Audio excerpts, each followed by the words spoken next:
Jadi memang eh, tidak langsung itu ya. Saya kira masih banyak jalan seperti dikatakan orang banyak jalan menuju Makkah begitu kan.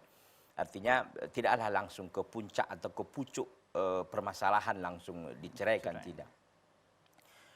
Pertama kita sampaikan memang MLM atau multi level marketing ini sudah dijelaskan oleh para ulama ya. Bisa juga dibaca buku yang dikarang oleh Al-Ustaz Irwandi Tirmidzi, Dr. Irwandi Tirmidzi nulis buku tentang harta haram, muamalah kontemporer. Beliau mengutip ya pendapat para ulama di sana dan intinya bahwa MLM itu sendiri adalah yang diharamkan karena memang beberapa hal.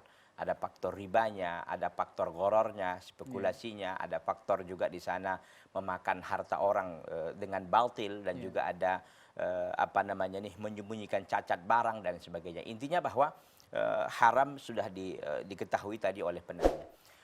Jadi kalau memang istrinya sudah disampaikan seperti itu lalu ngeyel nggak mau juga, apakah harus saya cerai Pak Ustadz? Tidak, jangan dulu karena memang masih ada cara yang lain. Artinya masih banyak bisa dilakukan.